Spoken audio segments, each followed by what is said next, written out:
Arrumar o cabelo, né? Já estamos live já, viu? Arruma aí. Beleza. Boa tarde, pessoal. Sejam bem-vindos ao nosso Chá Consciência. Esse é o 6º Chá Consciência que a gente está fazendo e hoje a gente vai abordar o tema Mães na Ciência. Então a gente sabe aí que tem vários estudos acontecendo durante essa pandemia da Covid-19, tentando avaliar o desgaste, o estresse e a redução da produtividade do trabalho das pessoas que tiveram que se reconfigurar dentro do seu ambiente de trabalho para o que a gente chama de home office, né? Que nada mais é do que você trabalhar sem sair de casa. Então, algumas grandes empresas aí, elas já vêm apontando algumas mudanças sobre os investimentos e, inclusive, se fala muito sobre o home office como modus operandi ou como o meio de trabalho, né, mesmo após a pandemia. Mas, assim, uma questão que não tem sido muito levantada, que a gente quer levantar hoje, né, é ir para a ciência, né, como é que tem sido isso? Para as empresas pode estar sendo lucrativo, ou pode estar, inclusive, melhorando o desempenho da empresa em alguns aspectos, né, mas como que isso funciona dentro da ciência. Então, como os cientistas brasileiros, eles andam convivendo com essas mudanças na estrutura, tanto física quanto psicológica, né, como que a gente avalia isso?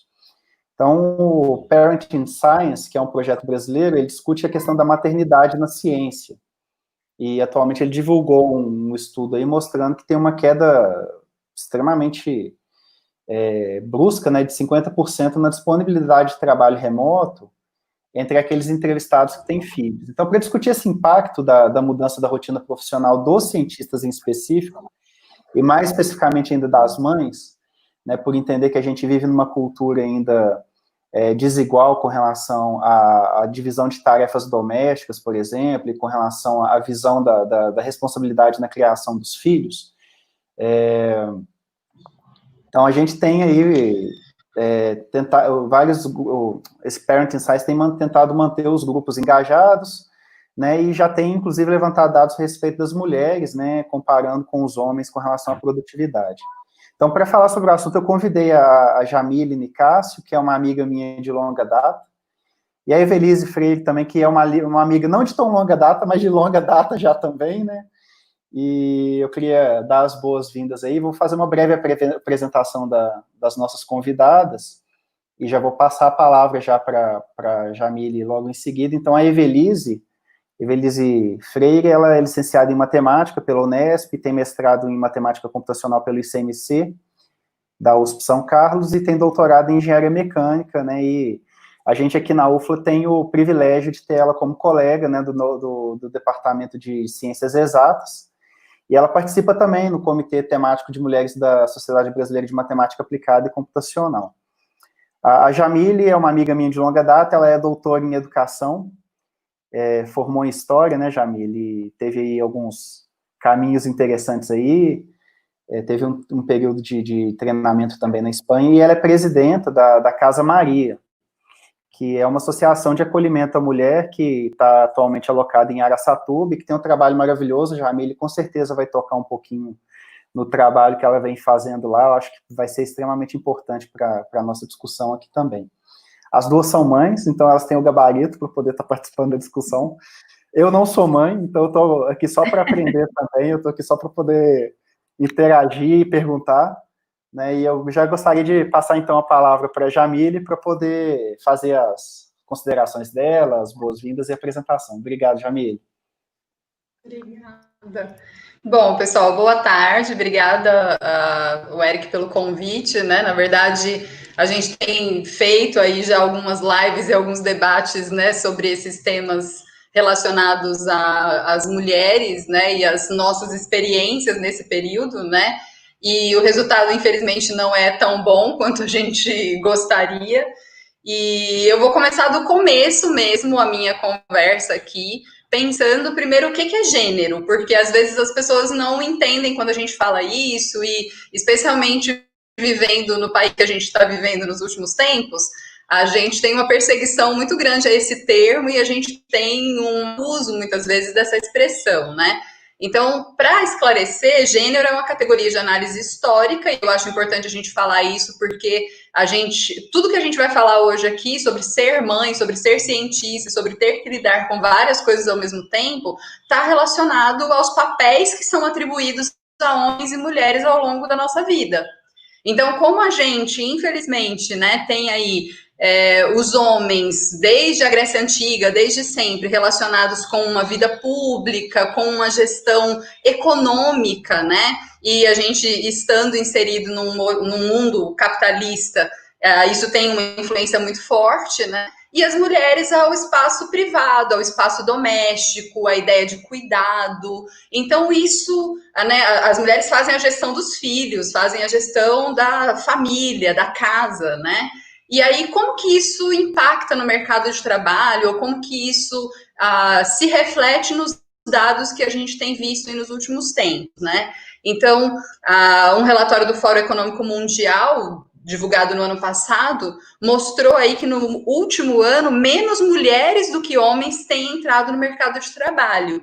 Então, a gente já vem num processo de crise econômica na maioria dos países, aí a pandemia piorou isso com toda certeza, né? E dados do IBGE de 2018 mostram que as mulheres ganham, em média, 72% do que os homens ganham, ocupando as mesmas posições. E os estudos que a gente tem, estudos globais, inclusive, mostram para a gente que se a gente não fizer nada, a gente vai levar pelo menos 200 anos aí para conseguir reverter toda essa situação. Só que isso poderia ter um impacto econômico, isso poderia, né, mudar essa diferença, oferecer um mercado de trabalho para as mulheres, pensar um mercado de trabalho onde as mulheres caibam, né? Seria importante, inclusive, para a economia mundial. Porque se a gente conseguisse pensar num mundo onde, medianamente, as mulheres pudessem ser inseridas no cenário econômico, a gente teria aí, da McKinsey Global, esse resultado, né, mostra que 12 trilhões seriam injetados aí no PIB mundial até 2025, e se a gente alcançasse o mundo ideal, a gente poderia ter 28 trilhões de dólares, tá? Injetados aí na economia mundial, caso a gente conseguisse melhorar esses dados que são tão ruins. Você falou, né? A nossa live é de mães aí da ciência. Eu sou mãe de um menino de 16 anos. O salário das mulheres brasileiras com filhos é, em média, 35% menor do que das mulheres que não têm filho. E aí, como que a maternidade impacta na nossa vida de uma forma tão injusta, né? Porque hoje a gente também tem dados, por exemplo, da FGV, que mostram que 48% das mulheres são demitidas no primeiro ano dos filhos dela. Então, você termina de ter um bebê, né?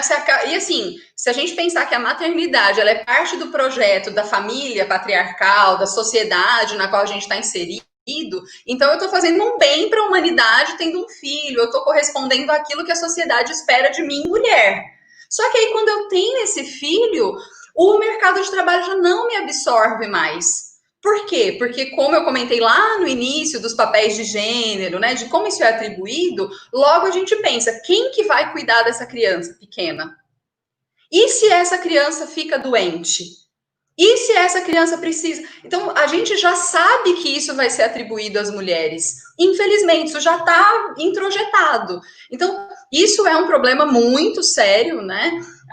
Sem contar que a gente tem, infelizmente, essa diferença salarial que eu também comentei, ela muitas vezes começa no próprio processo de recrutamento. A gente tem dados que mostram, por exemplo, que as mulheres, em geral, só 30% delas negociam seus salários quando elas estão indo arrumar um emprego. Porque na maioria das vezes a gente quer aquele trabalho tanto, porque a gente precisa sustentar a nossa casa, precisa sustentar o nosso filho, que aí a gente aceita aquele trabalho, né? E aí isso faz parte de uma outra coisa que daqui a pouco eu vou comentar, que a gente chama de um processo, né, de um empobrecimento, né, a partir do feminino. Então, a gente tem as mulheres mais inseridas num processo de pobreza, infelizmente, né? E aí, os homens são 46% dos que negociam o salário logo no recrutamento. Então, ainda na entrevista, o cara já quer saber quanto ele vai ganhar, se ele vai ter algum benefício, se ele tem carro da empresa e tal. Enquanto as mulheres não, elas estão ali naquela reunião e loucas para serem contratadas, porque elas sabem, né, das demandas que elas têm. E aí, dados do IBGE também de 2017 mostram para a gente que as brasileiras entram no mercado de trabalho na mesma proporção que os homens. 55% delas começam aí como analistas júnior. Só que são os homens que acessam as posições sêniores. As mulheres ainda são grande minoria nas posições de liderança no nosso mercado de trabalho, e isso é nítido, né? A gente tem muitos dados, infelizmente, que também mostram que hoje os cargos de gerência no Brasil, somente 24% deles são de mulheres, né? Sem contar que as mulheres muitas vezes subestimam a sua capacidade. Então, a gente olha uma vaga e a gente quer ter certeza de que a gente realmente tem todos os pré-requisitos para preencher aquela vaga. E o cara não, muitas vezes ele, não, eu vou na raça, eu dou um jeito, eu me viro, né, e tal. Então, a responsabilidade que a mulher tem é muito grande também nesse sentido, né? E aí eu comentei do processo de feminização da pobreza. Hoje, no Bom Dia Brasil, saíram alguns dados que mostram para a gente que durante esse período de pandemia, por exemplo, as mulheres têm cuidado mais das poupanças e dos investimentos da família, então ainda os homens são maioria nesse sentido, 47%, enquanto as mulheres 45%. Só que em relação ao cuidado com a vida escolar, por exemplo, 71% dos que estão cuidando são as mulheres.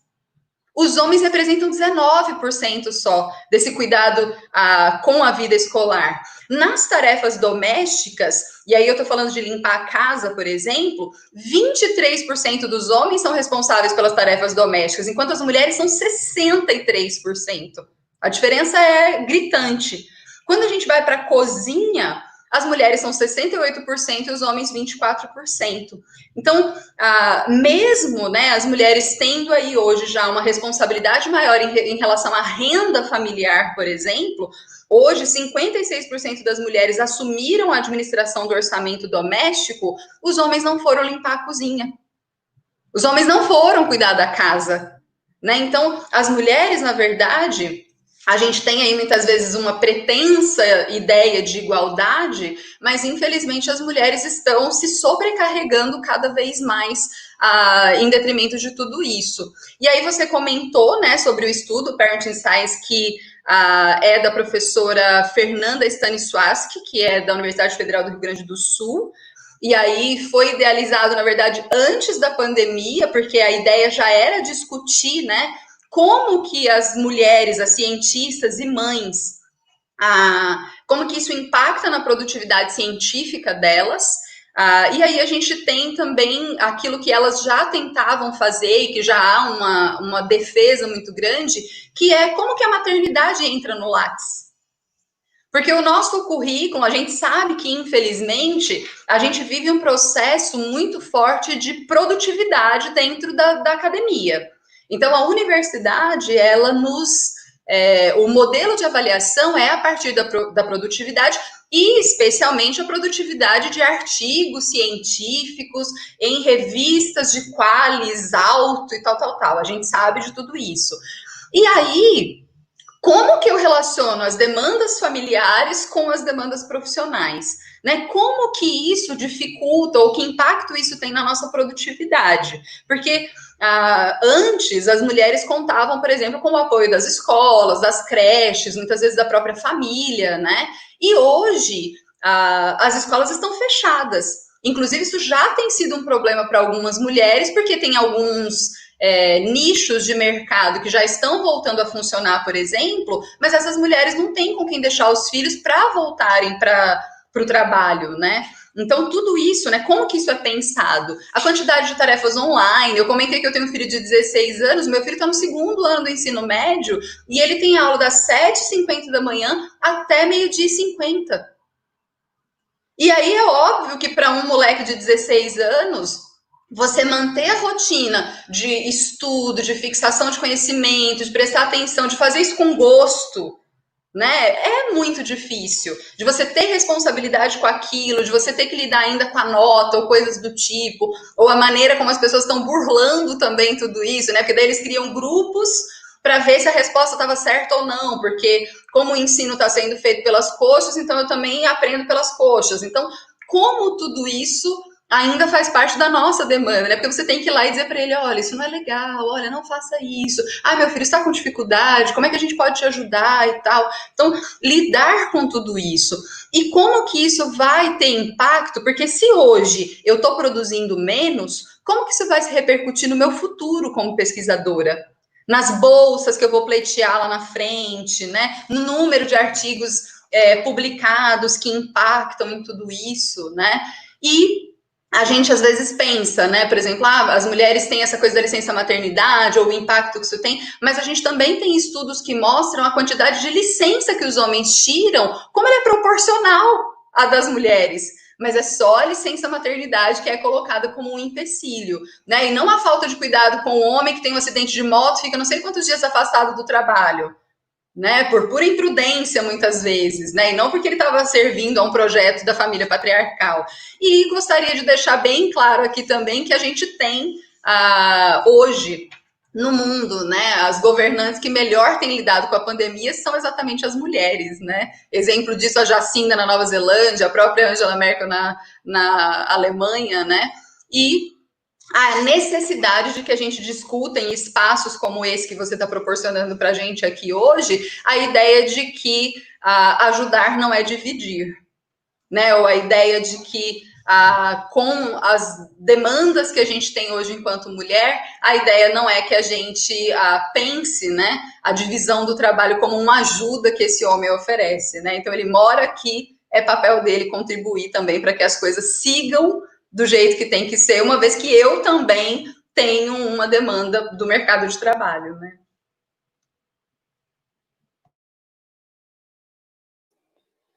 Obrigado, Jamile. Excelente explanação aí, né? E já vou passar a bola direto para a Evelise já, para ela poder fazer as considerações dela também, e depois a gente vai para o bate-papo.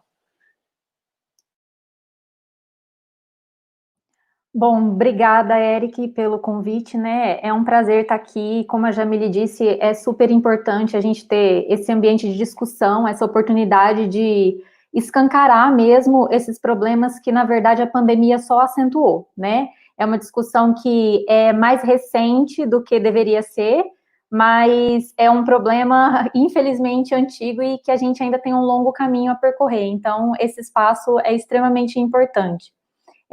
Obrigada, Jamile, pela sua fala também. Eu acho que a gente vai conseguir trocar ideias muito legais aqui nesse tempinho que a gente vai ter junto. O Eric pediu para eu organizar alguns dados, né? Então eu vou compartilhar com vocês aqui. A minha ideia, na verdade, gente, antes de eu mostrar alguns dados para vocês, era pensar na nossa realidade, que a Jamile já compartilhou um pouco, em números, a realidade em números e a realidade em fatos, tá? Então, eu só queria mostrar para vocês alguns dados relacionados especificamente ao impacto da questão das mulheres, né, na ciência, e também na maternidade das mulheres cientistas, né, ou na parentalidade como um todo, que é como a gente deveria discutir, né? Então, eu vou compartilhar aqui com vocês rapidinho. Tá dando para ver aí, Eric?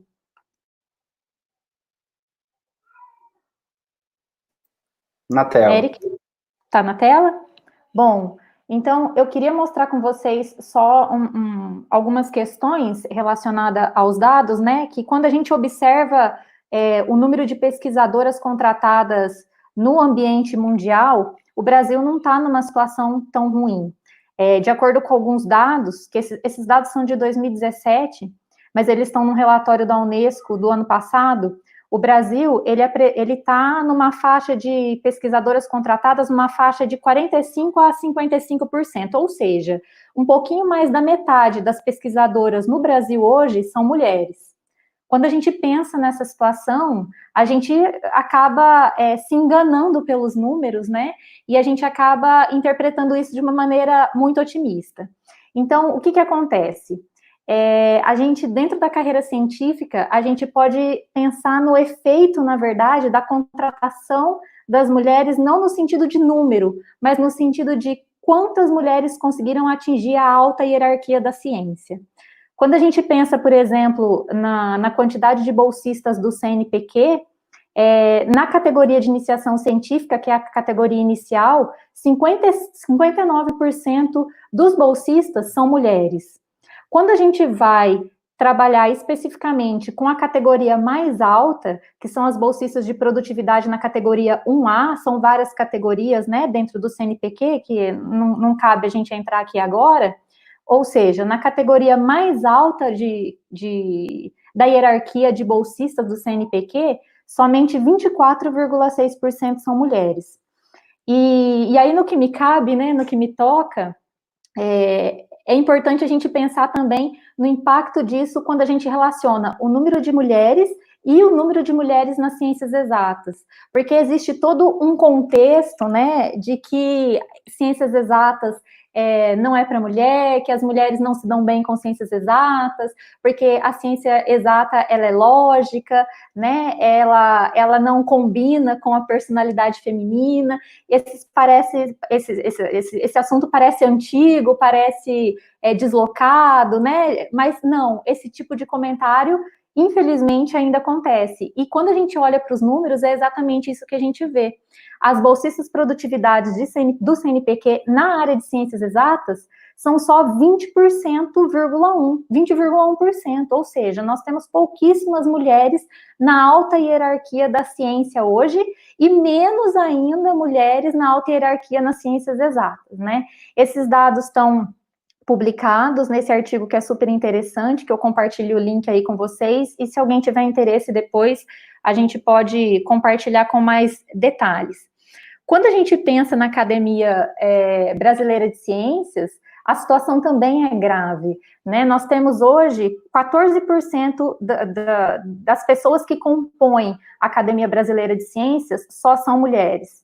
Quando a gente pensa na média mundial, o Brasil está mais ou menos na média mundial, porque na média mundial, mais ou menos 12% das participantes das academias de ciências são mulheres.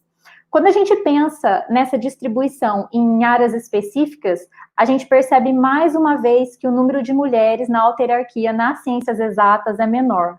Quando a gente pensa nas engenharias, nas ciências exatas, na ciência da terra, nós temos só 8,9% de mulheres, 20,4% na ciência da vida e 18,2% nas humanidades e ciências sociais aplicadas. O pior caso é o caso da engenharia, onde a gente tem só 2,5% de mulheres dentro da Academia Brasileira de Ciências. Bom, por que eu quis trazer um pouquinho desses dados aqui para vocês? Porque esses dados mostram claramente que o problema que a gente tem, a realidade que a gente tem em números, não está nas fases iniciais escolares ou da carreira científica. O problema está justamente na alta hierarquia. Uma vez eu estava numa reunião de trabalho, e a maioria das pessoas que estavam lá eram homens, e aí o pessoal estava até comentando alguma coisa do tipo, mas essa conversa de que não tem mulher na engenharia, isso é um absurdo, olha quantas alunas a gente tem, né? Olha quantas meninas estão começando o curso de engenharia, de computação, de matemática, de física, né? Isso é uma realidade que não existe mais, isso ficou para trás. E aí eu me lembro de ter comentado com meu colega, assim, mas quantas mulheres foram reitoras da nossa universidade até hoje? Então, na verdade, o que a gente tem é que o que os pesquisadores e as pesquisadoras têm chamado de efeito tesoura. As mulheres, elas começam bem na carreira científica, elas são maioria no início, né, galgando a hierarquia da carreira científica, mas elas são cortadas, né, é isso que eles chamam de efeito tesoura, elas desaparecem conforme elas tentam subir dentro da hierarquia. E aí, uma das causas que aqui se justifica esse efeito tesoura, um dos impactos, né, está relacionado justamente ao tema que a gente vai discutir aqui hoje, que a gente está discutindo aqui hoje, que é a maternidade. Então, pensa-se que uma das coisas que afeta a mulher a crescer dentro da carreira científica é justamente o fato dela ter escolhido ser mãe. E aí tem tudo a ver com o que a Jamília acabou de comentar com a gente, né? O que a sociedade deveria acolher, né, deveria incentivar como uma coisa importante sobre a criação de uma vida, a perpetuação da humanidade, acaba sendo um efeito corte, onde a mulher é obrigada a escolher entre a sua carreira científica ou qualquer outra carreira, né, porque esse problema não se limita só dentro dessa bolha que a gente vive, que é a vida acadêmica, mas ela se estende por todos os âmbitos da vida da mulher, né. Dentro do que vocês comentaram, né, o Parenting Science está fazendo um trabalho sensacional desde antes da pandemia, tanto de estímulo, mas principalmente de coleta de dados, né, para que essa realidade seja discutida, repensada, e que para que soluções possam ser encontradas. E aí, o trabalho mais recente deles, que vocês, inclusive, comentaram um pouquinho, em relação ao impacto da produtividade acadêmica durante a pandemia. O trabalho, aliás, eu super recomendo a leitura do relatório do Parenting Science, está disponível no site deles o relatório completo. Eles fazem um estudo não só em relação à questão da mãe cientista, mas do pai também, né, do pai com filhos, obviamente, né, do homem com filhos, né, do pai, e do pesquisador sem filhos, e eles também fazem uma análise relacionada às questões étnicas, né, as questões de raça. Então, é um estudo super completo. E o estudo escancara essa realidade que a Jamile começou a compartilhar com a gente, que é: pais e mães estão produzindo menos na pandemia diante dessa realidade maluca, né, sem ter a sua rede de apoio, seja ela pessoal, seja ela terceirizada, e isso é um problema que vai afetar principalmente as mulheres ao longo dos próximos anos. Isso tem que ser repensado, e soluções factíveis, soluções têm que ser discutidas nesse sentido, né? Não só os números têm maltratado essas questões, mas os fatos também. Então, eu queria compartilhar com vocês rapidamente os fatos, né, que são alguns dados qualitativos de um artigo que foi publicado recentemente, agora foi publicado nesse primeiro semestre de 2020. Dentro do contexto brasileiro também, não é um privilégio brasileiro, mas vamos falar um pouquinho dentro do que nos cerca, né? E nesse estudo foram entrevistadas 18 professoras de uma universidade federal. Então, foi um estudo qualitativo. Então, os resultados desse estudo, eles foram categorizados em dados, né, em fatos, que realmente impactam na carreira de mulheres cientistas, e no caso deste estudo específico, das ciências exatas, de várias áreas das ciências exatas. Então, os principais resultados, que era o que eu queria compartilhar com vocês aqui, foram sentimento de culpa por ter optado pela maternidade e pela carreira científica, naturalização das jornadas múltiplas envolvendo a maternidade, e essa naturalização, na verdade, eu acredito que é uma coisa que as mulheres acabaram adotando, porque é o que a gente ouve: você escolheu ser mãe, né? Não se pode ter tudo, então, você vai ter que lidar com a dificuldade de sono, com a privação de sono, e depois com o seu trabalho, e isso não é problema de ninguém, isso é problema seu, né? Então, essas mulheres acabam, pelo menos as desse estudo, e pelo que eu tenho estudado e ouvido e discutido também dentro do Comitê de Mulheres da SBMAC, né, e em todos os âmbitos que a gente tem discutido esse tipo de assunto, é um sentimento coletivo, né? A gente acaba naturalizando que a gente tem que aprender a carregar tudo mesmo, e isso não está correto, né? Não é exatamente o que deveria acontecer. As mulheres relatam também a falta de apoio e compreensão do companheiro, porque o homem não está preparado para trocar fralda, né? O homem não está preparado para ficar sozinho com uma criança quando a mãe, pesquisadora, por exemplo, que é o que a gente está discutindo aqui, tem que viajar para um congresso.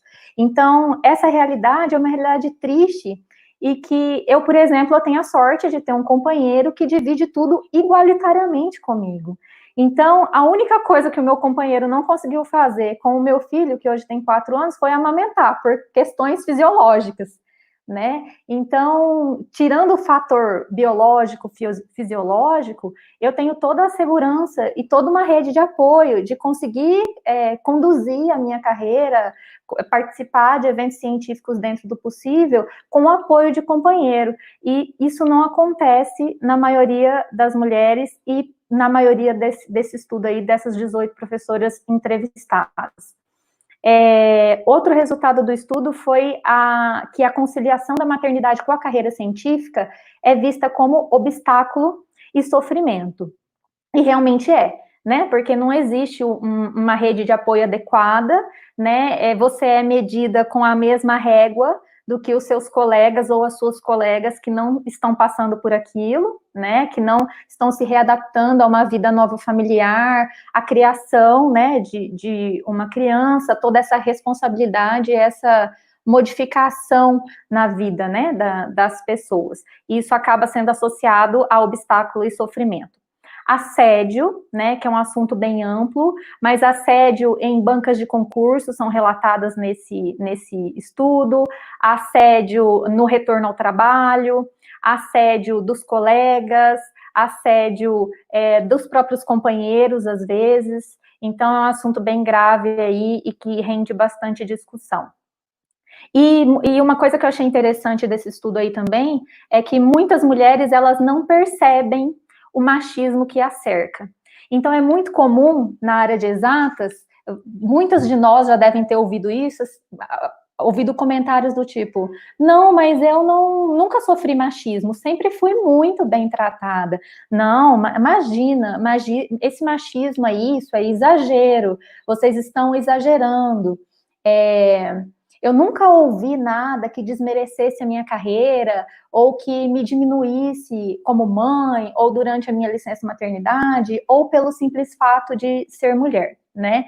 Então, na verdade, é muito engraçado que esse estudo, ele fala que a maioria não tem essa percepção, mas analisando qualitativamente os dados, os resultados das entrevistas, fica bem óbvio e direto os casos de machismo, de assédio, de falta de apoio, e que essa falta de percepção acaba fazendo com que essas mulheres não se mobilizem, não se organizem, ou não entendam e, às vezes, não compreendam as próprias colegas e companheiras que estão passando por situações reais de preconceito, de assédio, em todos os aspectos, né? Então, é um estudo muito rico também que eu recomendo a leitura. E esses eram os dados que eu queria mostrar para vocês, né? E, na verdade, eu acho que o importante é, a partir desses dados, você pode tirar o compartilhamento. Obrigada, Eric.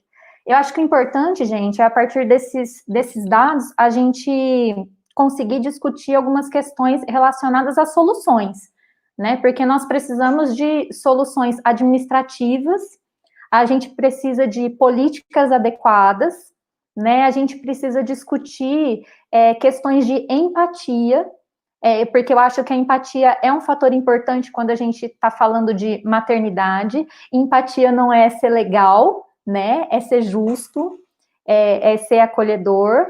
E toda a iniciativa, né? Tem algumas coisas que eu acho que a gente pode ir conversando, como, por exemplo, a iniciativa das organizações de comitês femininos dentro das sociedades científicas. Depois eu queria compartilhar um pouquinho da importância do Comitê de Mulheres da SBMAC na minha carreira, como isso motivou a minha volta, né, da importância do acolhimento nos eventos científicos, de famílias, que esses eventos sejam baby-friendly, kids-friendly, que a gente consiga acolher as famílias, que sim, que o evento científico, que a universidade também é lugar de criança, e algumas universidades, inclusive, não permitem administrativamente que você traga uma criança para dentro da universidade, né? E isso acaba sendo extremamente preconceituoso, e isso é excludente, é muito excludente.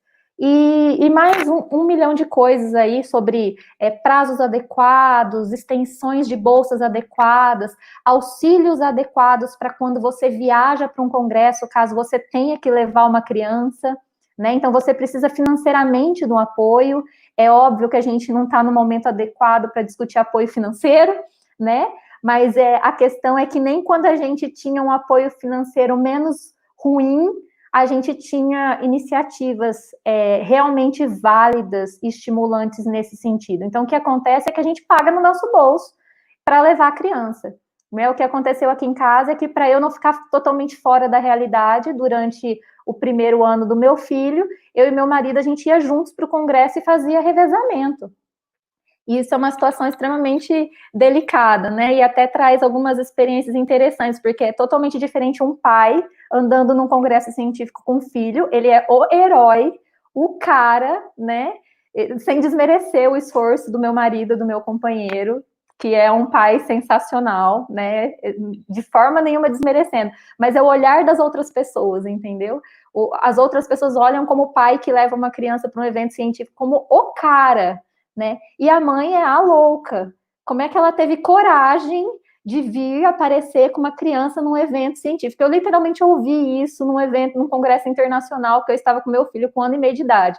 Um cientista do exterior virou para mim e falou assim: nossa, tem que ter muita coragem para trazer uma criança para um evento científico, né? E a minha vontade foi falar para ele assim: mas tem que ser muito ruim o evento científico para ele não ter um espaço kids, né? Para ele não ser kids friendly.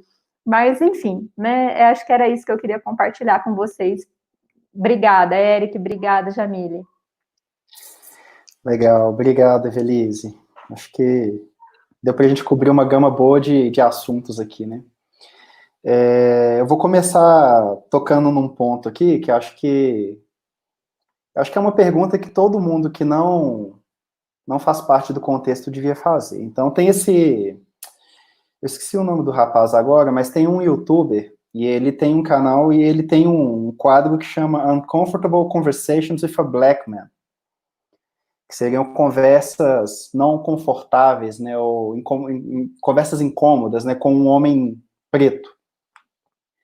E nesse quadro ele geralmente leva algumas pessoas, algumas personalidades, leva famílias inteiras de pessoas, e ali naquele espaço ele permite que essas pessoas elas façam perguntas que geralmente não são perguntas muito, vamos dizer assim, óbvias ou triviais a respeito de como lidar. E numa dessas entrevistas eu fiquei assim, extremamente chocado, porque foi uma pergunta fantástica, assim, eu queria trazer para o nosso contexto aqui, né? Então, Eric, né, um homem branco, casado, sem filhos, pesquisador, né, que entendo o problema. Se eu não entendesse, eu acho que eu nem estaria fazendo o quadro, né?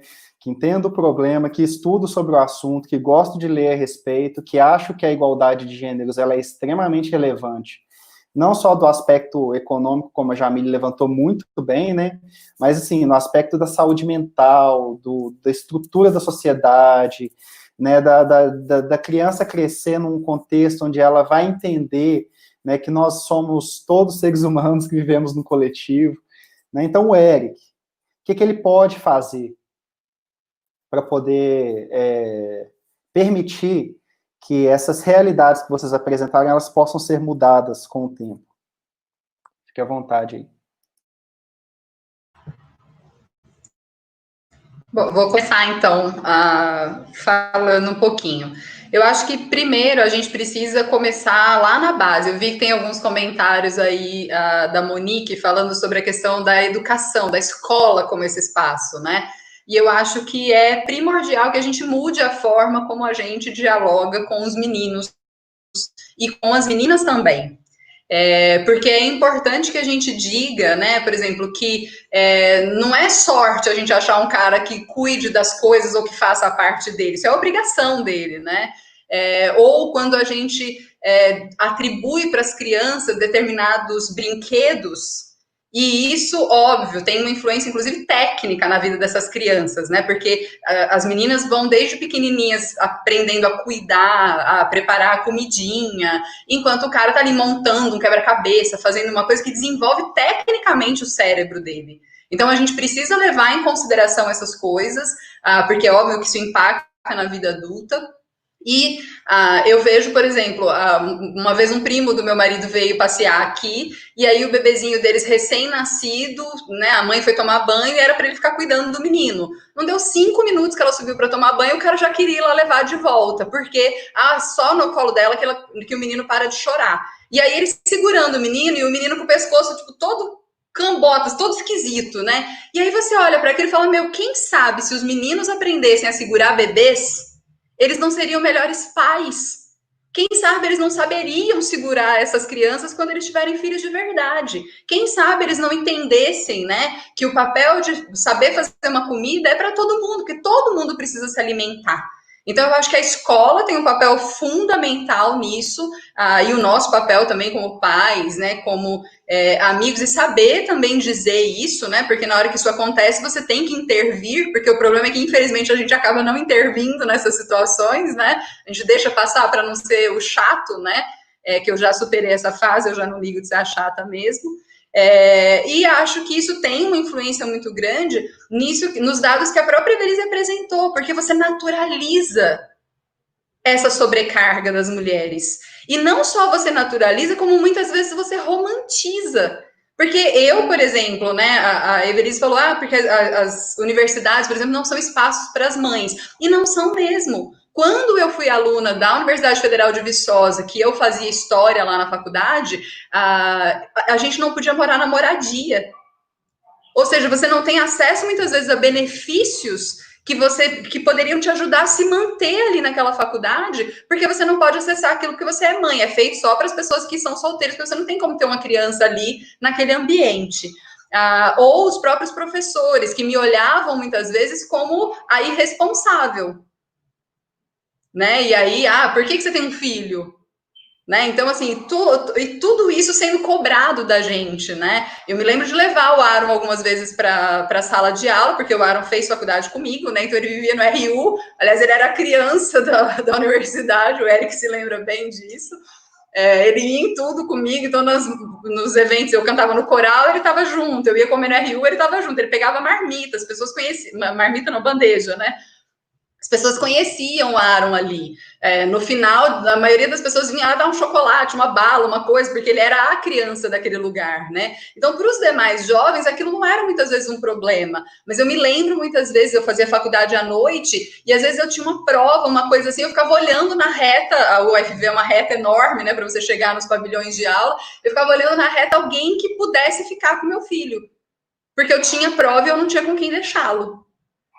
Então, era uma dinâmica muito perversa, e às vezes que você levava na sala de aula, por exemplo, a maioria dos professores, né, te criticava ou falava do barulho, porque ele tá batendo, porque ele tá fazendo, porque ele, né, e eu ia fazer o quê? Mas claramente é como se as pessoas dissessem, olha, esse lugar não é para você, porque não é para você trazer uma criança aqui. Então, como é que eu mudo a vida de uma mulher, ou como é que eu impacto a vida de uma mulher na sociedade, se a universidade não é um lugar para aquela mulher estar? Né? Então, acho que isso é algo que a gente precisa muito mudar nas nossas instituições, acho que a gente precisa muito fazer enquanto instituição, e pensando, inclusive, a Evelise colocou isso, né, políticas públicas que sejam para mulheres. E aí, quando a gente pensa que, infelizmente, as pessoas, por causa desse discurso todo, né, do que é papel de mulher, do que é papel de homem, a gente tem uma naturalização muito grande de que política não é lugar de mulher.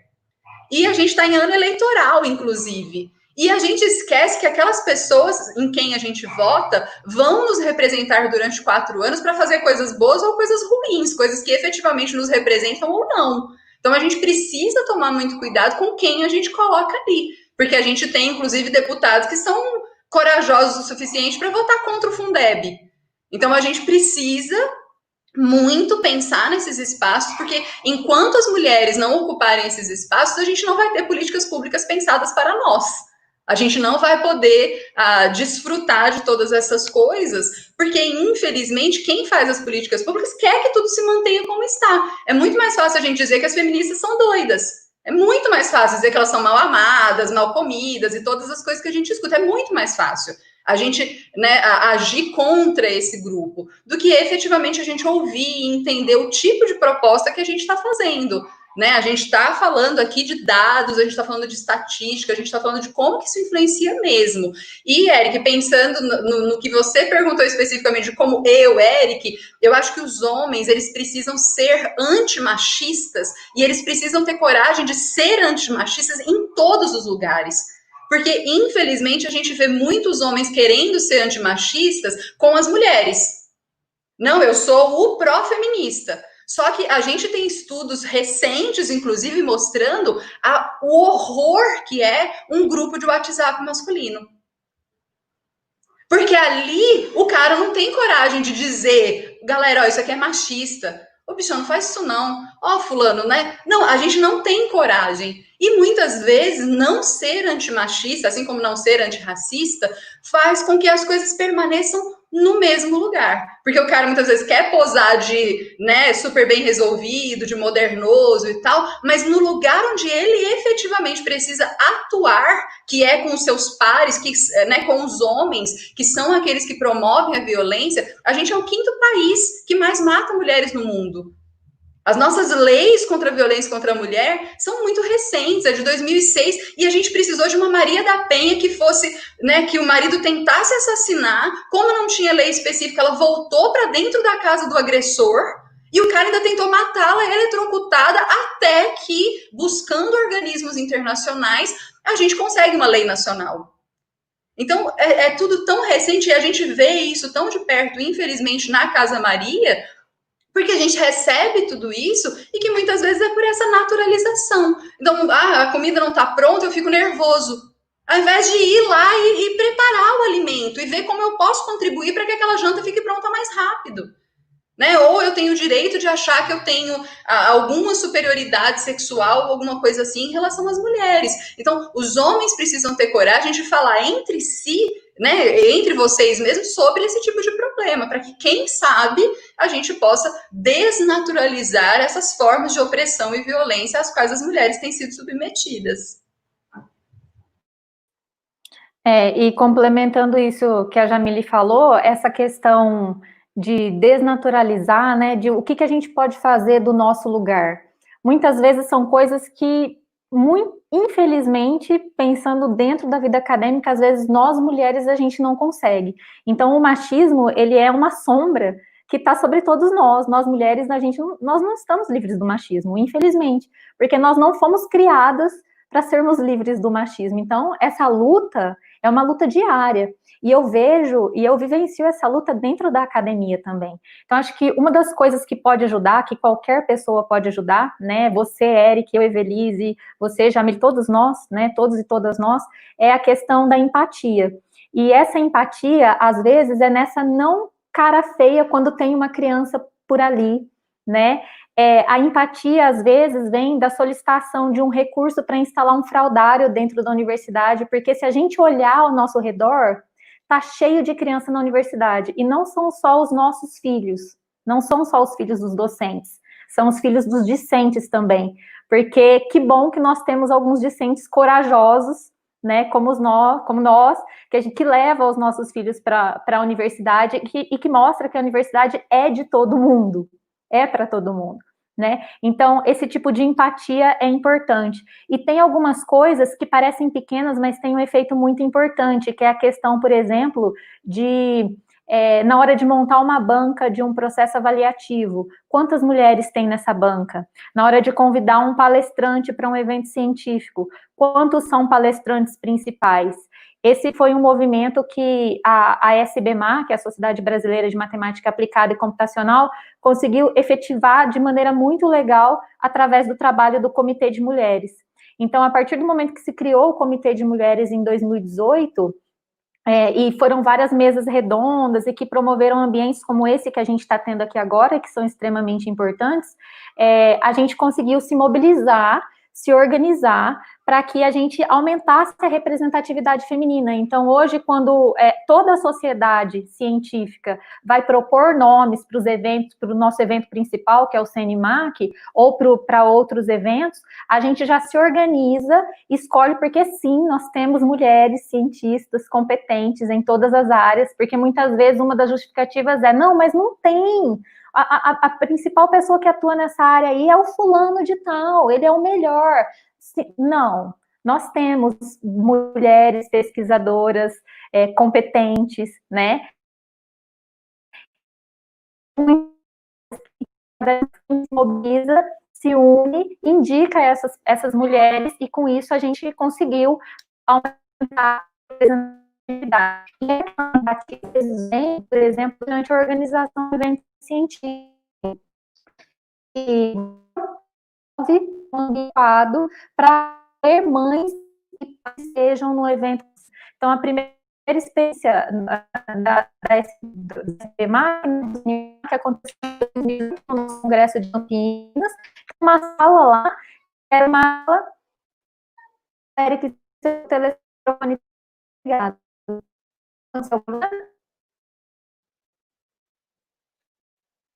Tá desligado seu microfone, Eric. Sua voz estava picotando um pouco. Não sei se era só aqui ou se a Jamile percebeu também. Se você puder repetir, só porque acho que a gente perdeu uma fala boa sua. Ah, desculpa. Seu microfone estava desligado, desculpa. Eu não estava te ouvindo. Mas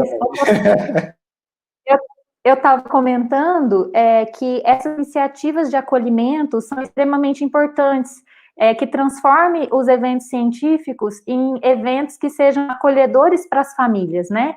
Então, a experiência que o Comitê de Mulheres teve, que eu acho que é uma experiência de sucesso, foi organizar, antes do Comitê de Mulheres, o evento de 2018 organizou uma sala lá, chamada de Sala do Silêncio, e o objetivo dessa sala é que tinha as mães no congresso que sabiam que ia levar seus filhos para que elas pudessem amamentar.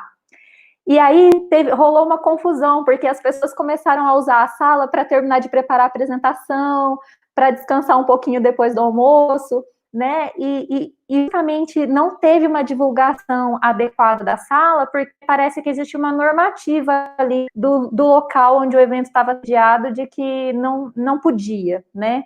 Que não podia transitar com crime naquele ambiente. E aí, o evento seguinte, já depois dos trabalhos do Comitê de Mulheres, já teve toda uma organização e uma divulgação.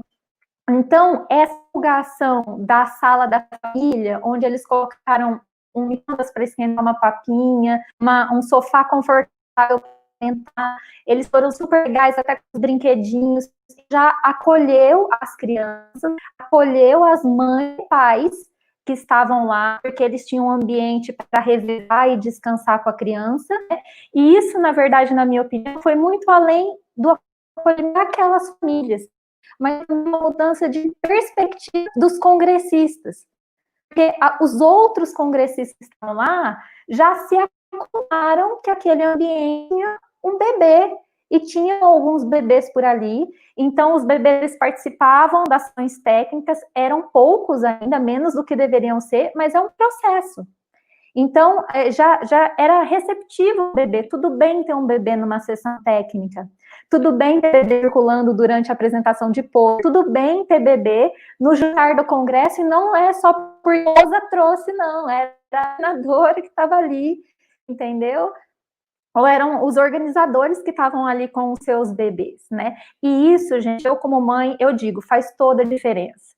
O primeiro congresso que eu fui depois que o meu filho nasceu, eu fui super segura, fui junto com o meu marido, para a gente compartilhar o mesmo tempo. Quando eu tinha uma das organizadoras do congresso, lá com o bebê dela também, ela é das principais organizadoras, era um dos nomes do comitê organizador principal. E ela levou o bebê dela também. E aquilo, gente, você se sente parte, você se enxerga. Então, eu acho que uma das coisas que a gente tem que fazer, homens, mulheres, e a minha sugestão, Eric, que é uma coisa que eu tenho tentado fazer, é que as pessoas se enxerguem na realidade que elas vivam e que elas sejam acolhidas. Então, quando a gente vê mães e pais nos eventos, a gente ensina para os nossos estudantes, para os nossos filhos, para as pessoas que estão com a gente, que é possível conciliar e que você não tem que escolher. E você pode sim ter tudo. Eu posso querer ser pesquisadora e ser mãe, se eu quiser. Eu posso querer participar de um evento científico com um bebê, se eu quiser. A gente ainda não tem as condições adequadas e a gente está muito longe disso. Mas esse processo é importante. Então, acho que a gente precisa desenvolver essa cultura do exemplo, né? E na maternidade, no feminismo, isso é fundamental. Na questão de mulheres nas ciências exatas, isso é mais fundamental ainda, né? As meninas precisam ver que existem mulheres nas ciências exatas, existem engenheiras, né? Existem cientistas da computação, nós estamos lá, nós existimos, né? Na ciência. E na maternidade também. Eu acho que isso se estende para a maternidade também. Bacana, bacana. Só fazer uma menção aqui interessante, né? O SIM da Federal do Pernambuco, que é o centro de informática deles lá, que é um dos programas de pós-graduação mais antigos, né? Eles foram o primeiro programa de pós-graduação na ciência da computação a ter 500 teses de doutorado defendidas nessa semana passada, e foi interessante que eles fizeram uma dinâmica onde a tese de número 500, quem defendeu foi uma mulher, a orientadora era uma mulher, e todas as pessoas da banca também eram mulheres. Eu achei, assim, fenomenal a estratégia.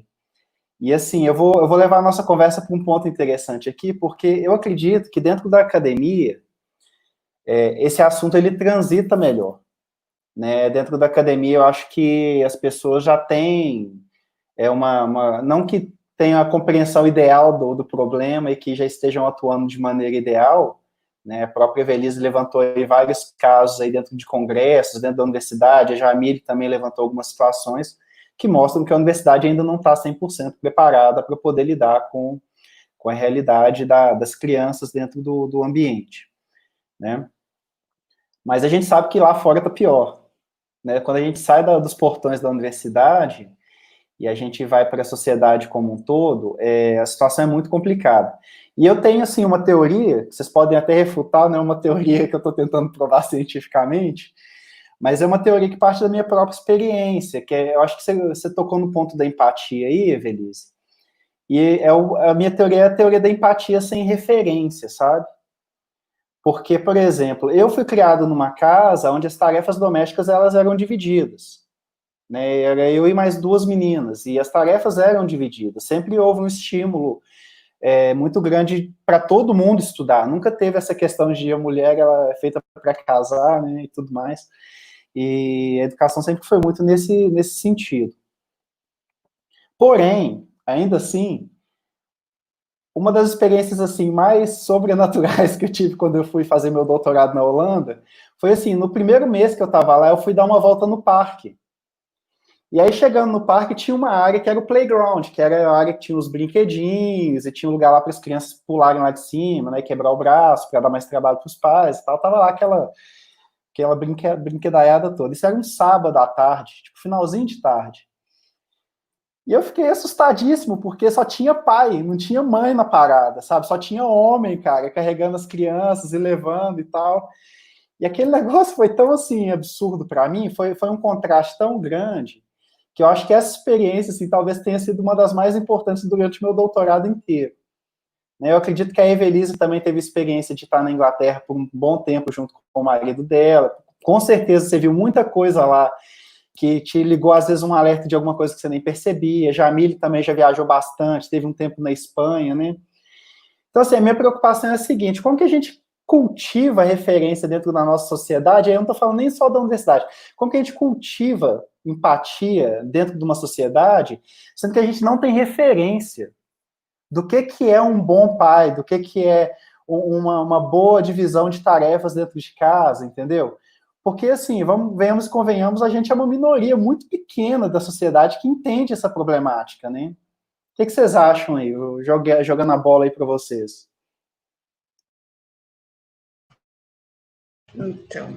Então, eu acho que, primeiro, eu acho que na academia a gente precisa tomar um certo cuidado, porque é claro que a gente está melhor que em outros lugares, mas a gente não tem, infelizmente, né, o cenário ideal. Então, eu descrevi algumas situações, a Elise também. Eu me lembro, por exemplo, quando eu estava indo em Viçosa também, uma professora do curso, ela engravidou uma vez e em seguida ela teve outro bebê.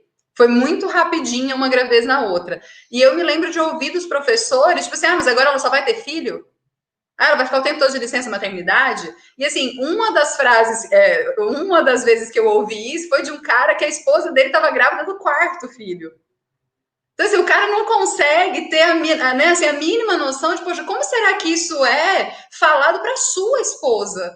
né? Ou como será que as pessoas tratam a sua esposa se você está tão preocupada assim dessa professora estar grávida do segundo filho, mas você está lá botando o quarto no mundo, né? Como que fica o mercado de trabalho, a lógica da sua esposa? Então, por isso que eu penso que essa coisa, você até colocou da empatia e tal, às vezes a gente não consegue se perceber como parte desse processo todo, né? Porque o grande problema, eu acho, que a gente vive hoje em relação ao machismo, e aí a gente pode falar em relação à homofobia ou em relação ao racismo também, é exatamente essa dificuldade que a gente tem de se colocar no lugar da pessoa que está errada. A gente não reconhece que a nossa ação é machista. E é por isso que tantas vezes é difícil a gente, né? Porque o cara às vezes fala, não, ó, se eu estiver sendo machista, você me fala. Aí quando você fala, ele fala, não, mas eu não sei o quê, logo eu, né? O pró-feminista do universo. Então, essas situações eu acho que são muito difíceis, eu acho que isso atrapalha um pouco a gente, porque a gente tem essa falsa percepção, a gente tem essa falsa segurança de que as coisas já estão resolvidas. Né? Então, eu vejo, por exemplo, a gente tem uma cópia, a gente copia um modelo muito ligado aos Estados Unidos, por exemplo, de lógica social, né? Que é essa coisa do neoliberalismo aí, de um capitalismo tão acelerado que se alguém te liga, você tem que estar fazendo alguma coisa, você tem que estar sendo produtivo o tempo todo. E eu me lembro, você falando dessas experiências fora, assim, né? Uma das primeiras viagens que eu fiz para evento internacional, essas coisas, foi para uma cidadezinha República Tcheca, e quando eu cheguei lá eu tive essa mesma sensação, então assim, final da tarde, né, os ônibus lotados de carrinho de criança, e os pais indo com essas crianças, e as mães também, e tal, para passear, para andar na praça, e tal, por quê? Porque à tarde eu terminei meu trabalho e tudo bem ir dar um rolê. A gente não, a gente tem essa lógica de que a gente tem que estar o tempo todo sendo produtivo, não só economicamente, como em outras, você está sempre envolvido em outras coisas. E isso eu acho que é muito perverso também com essa lógica do machismo, né? Porque a gente tem que estar o tempo todo, né, a casa limpa, a casa arrumada, as cobranças vêm, e muitas vezes vêm da gente mesma. A Everise falou das mulheres que são machistas, né? Então, a gente escuta com facilidade das nossas mães, das nossas sogras, das pessoas que, né, deveriam muitas vezes nos acolher, o quanto a gente deveria, na verdade, estar cuidando, a roupa tá mal passada, ou não sei o que e tal, né? Sendo que tem gente que já tá até nem passando roupa.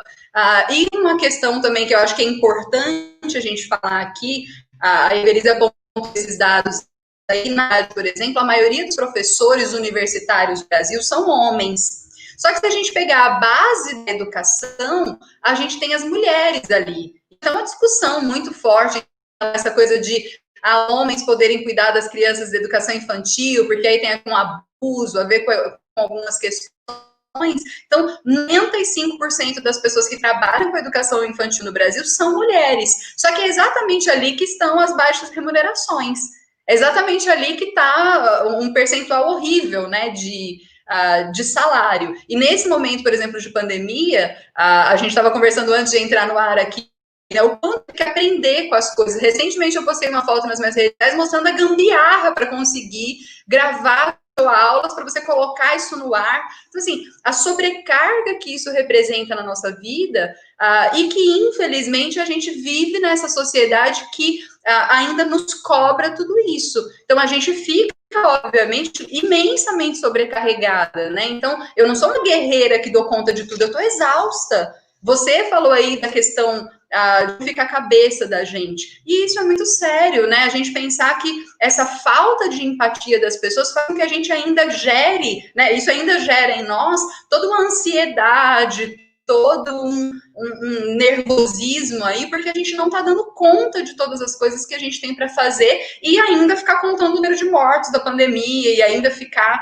acompanhando, né, todas as coisas que vem acontecendo. Então, acho que essa empatia em todos os lugares é fundamental, mas acho que falar sobre esses temas e pensar que nós, enquanto indivíduos, podemos, né, desnaturalizar tudo isso. Então, por exemplo, quando a minha mãe fala uma frase machista, ou quando a minha mãe coloca uma situação, eu tento dizer para ela, mãe, né, não dá, né, não, isso não existe, olha, a senhora está cobrando isso assim, assim. Então, essas coisas eu acho que nos colocam numa situação difícil muitas vezes, mas é a nossa posição. Hoje não dá para a gente se omitir em nenhuma situação. E, por exemplo, quando a gente vê uma amiga que está grávida, né? Muitas vezes a gente acha muito legal, mas a gente esquece que essa pessoa vai passar noite sem dormir, e tal. Então, uma cobrança, por exemplo, para que essa mulher esteja linda logo depois que ela tem o bebê. Porque a mulher que eu vejo no Instagram é linda depois que tem bebê. Então, essas comparações são muito cruéis para a gente também. Essa empatia de olhar, né? Eu tenho amigas, por exemplo, que quando elas tiveram bebê, eu fui na casa delas ficar com elas. E dizer, vai tomar um banho de 40 minutos para você lavar esse cabelo, que tá um grude, sabe? Assim, vamos fazer uma máscara aí para você se sentir feliz, né? O que você quer comer que eu vou levar aí para você, né? Porque, infelizmente, a gente deixa de focar muitas vezes nessa mulher que é quem tá precisando ali naquele momento de um acolhimento tão grande, né? Porque a gente naturalizou essa ideia de que as mulheres vão sempre dar conta de tudo, né?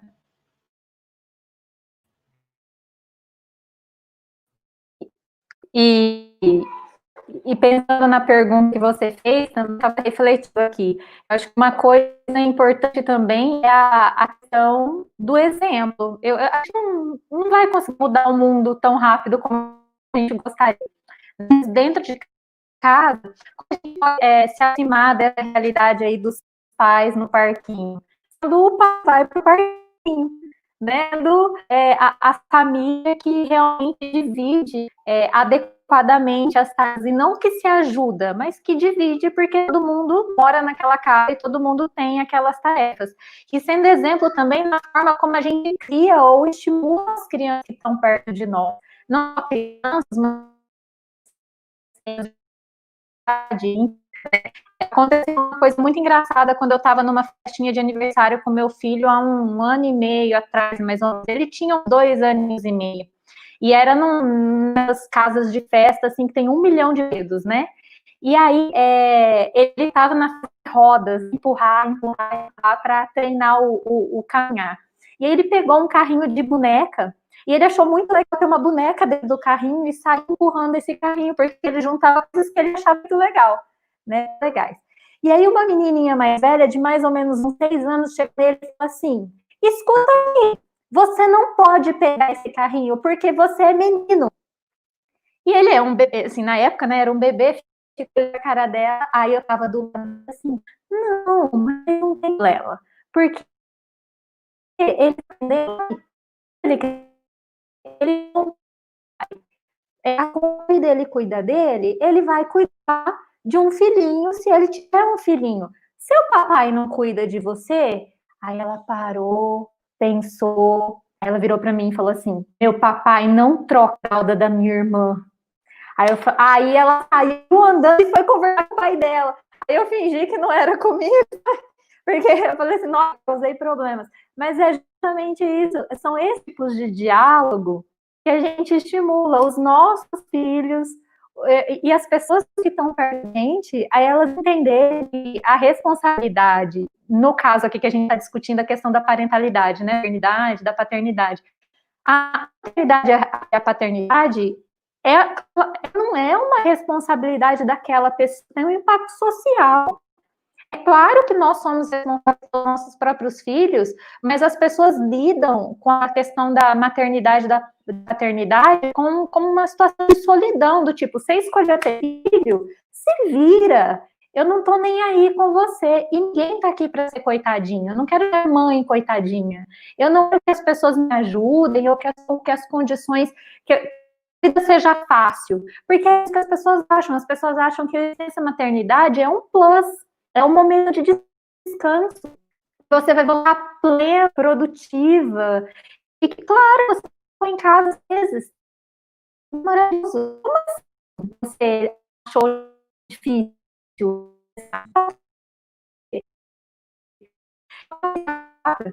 Mas Evelise, está cortando né? de novo. Eu vou te sugerir você desativar o compartilhamento da sua tela. Eu acho que isso aí pode ajudar um pouquinho aí na qualidade. E aí volta mais um pouquinho também, porque cortou aqui. E a gente tem necessidade de licença paternidade, como mais você tem licença de 1 ano, na Dinamarca, por exemplo, e aí você organiza essa licença familiar. Então você decide se a mãe vai voltar primeiro, se a mãe vai voltar depois, aí se o pai depois, quanto tempo você organiza para cada membro da família, de acordo com a particularidade de cada família, dando as condições adequadas de atenção desse primeiro ano do bebê, que é extremamente importante para o desenvolvimento do ser humano. Então, assim, eu não estou só sendo mãe, eu estou criando um ser humano, eu estou criando um responsável pelo mundo. E o mínimo que eu tenho que fazer é prover todas as condições para que esse ser humano seja um adulto responsável, que haja de maneira digna, ética. Mas as pessoas não estão preocupadas com isso. Toda vez que você tenta falar em políticas públicas adequadas, em condições dignas e justas de trabalho, em divisão igualitária de tarefas, na verdade, isso é visto como um grande mimimi, como se você tivesse tido um filho para tirar vantagem da situação. Tipo, quando a mãe pede pensão. Alguém sabe quanto que é a pensão, gente? Tipo assim, vou ter um filho para ganhar imensos R$300. Nossa, vou ficar milionária. Então, assim, são essas questões que a gente precisa desmistificar. É preciso desmistificar essas coisas. E isso acontece dentro da academia, quando as pessoas confundem licença maternidade com descanso, quando se marca reuniões de grupo sem considerar o horário de saída da escola, né? Quando você acha que um pai é super paizão porque ele passa um tempo, ou tem uma parte do tempo dele onde ele dedica para a criança, e a mãe, ela está postergando o seu trabalho porque ela tem que cancelar uma reunião para atender uma demanda da criança. A gente faz isso o tempo todo, né? Então, esse tipo de discussão é extremamente importante. Eu acho que a gente começa volta no ponto onde a Jamile começou. A gente luta contra esse machismo, a gente, nos ambientes que são nossos, né, cuidando dos pais que estão perto da gente, cuidando das mães que estão perto da gente, né, talvez isso possa caminhar um pouquinho na melhoria, né, do que a gente precisa. E só pegando um gancho do que a Everise falou, por exemplo, da licença maternidade, a gente sabe, por exemplo, em países onde você tem 1 ano, 2 anos de licença, isso traz segurança para essa criança, então isso gera, por exemplo, menos problemas de saúde, menos problemas psiquiátricos, menos... Então, assim, quando você pensa isso no nível da saúde pública, né, quando você pensa isso no nível da economia, que talvez seja o que essa galera vai entender, né, porque falar de machismo feminino é difícil, então vamos falar de dinheiro. Ó, a gente quer mostrar para vocês que dá para economizar dinheiro se a gente tiver um universo mais justo, né? Onde a gente tem um pouquinho mais as coisas aí equiparadas. Só que não, né? As pessoas sempre acham que não. Elas querem resolver no imediato, e o imediato é que quanto menos tempo a mulher ficar em casa, melhor, né? Porque parece que a gente está assistindo televisão nos 4 meses que a gente está de licença, e não que a gente está com o bico do peito rachado, que também são coisas que a gente precisa dizer, né? Então, assim, os homens, eles acessam muito pouco esse processo todo. Eu me lembro que, por exemplo, quando eu comecei a me relacionar com o meu marido, e aí vamos falar, por exemplo, de menstruação, de TPM, né? O útero da mulher, ele aumenta de tamanho 5 vezes para eu sangrar. É para eu ficar de bom humor ou de mau humor? Me conta. Pensando pela lógica. Só daí dá para a gente ver. Aí eu tenho alteração hormonal, porque para passar por esse processo tem que ter uma alteração hormonal no meu corpo. Então, é óbvio que isso impacta no meu humor, é óbvio que a gente incha, que chega a ficar, por exemplo, 1 quilo, 1,5 quilo inchada naqueles dias. Você vai vestir uma calça, o botão tá ali pegando, você fala, gente, né? Já sei, a bichinha vai chegar daqui uns dias. Então, a gente não fala sobre esse tipo de drama, a gente não fala sobre esse tipo de coisa, porque a gente tem que estar parecendo sempre linda, né? Ensinaram pra gente lá nas revistas dos anos 60 que a gente não pode falar sobre pelos, a gente não pode falar sobre coisas ruins, né, com o marido, a gente tem que estar ali sempre linda e maravilhosa esperando ele chegar. Então, isso é muito difícil, porque aí você se casa com alguém, ou muitas vezes uma pessoa que tem uma vida sexual ativa e que não sabe a diferença entre o canal da urina e o canal vaginal, e que não sabe. Então, isso é muito comum, inclusive entre as próprias mulheres, né? Não conhecerem o próprio corpo, não saberem, não falar sobre o parto, não falar sobre a dificuldade que vem daí. O que é uma cesárea? Né? Você não deita ali na cama e alguém faz um corte e você volta linda e plena para casa. Cortaram 7 camadas de pele da sua barriga. Você vai ter dificuldade para sentar durante dias, talvez meses. Tem gente que tem que refazer o corte por algum motivo. Se a mulher conseguir fazer um parto normal, que muitas vezes Ainda tem o tabu, inclusive, que a mulher vai ficar arrombada o resto da vida, né? Desculpa a palavra, eu sei que é um meio científico, mas que também é um tabu enorme, né? Então, tudo isso precisa ser conversado e precisa ser naturalizado, esse tipo de conversa, para que a gente não chegue lá nos 20, 30 anos e tenha que ficar dando esse tipo de lição, entendi? Ficar ensinando isso para o cara com quem eu estou me casando. Né? E isso já poderia ter sido discutido lá na casa dele, na escola dele, na vida dele, desde a mais tenra infância, para ele já chegar um pouquinho mais organizado com essas ideias, né? Sabendo que existem sim diferenças fisiológicas, biológicas e que precisam ser compreendidos muito mais do que, né? Mas você aguenta carregar um saco de cimento? Mas você aguenta, sabe? Poxa, acho que a gente já passou dessa fase, mas é que tá difícil do pessoal entender. É difícil, mas é por isso que a gente faz essa conversa, né? A gente vai tentando corrigir aí algumas distorções aí no processo de formação, né, do indivíduo. Eu vou encaminhar aqui para as considerações finais. Eu queria agradecer a todo mundo que está participando aí. Acho que a live ficou excelente. Isso aí vai ficar disponível depois para quem quiser assistir ou quiser repassar para alguém que tem interesse no assunto. Então, vai ficar no meu canal lá e é tranquilo de compartilhar. Queria agradecer já antecipadamente a Jamília e a Evelise pelo tempo que elas despenderam aí para poder falar desse assunto extremamente interessante, extremamente importante e que, né, tá batendo aí na porta aí e a gente precisa de uma hora parar um pouquinho para pensar, né, para poder rever como que a gente está vivendo a nossa dinâmica aí familiar, dinâmica científica, né, dinâmica acadêmica.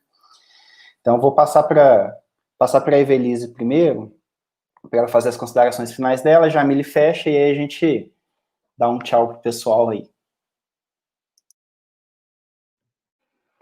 Bom, eu queria agradecer, Eric, por esse espaço, né?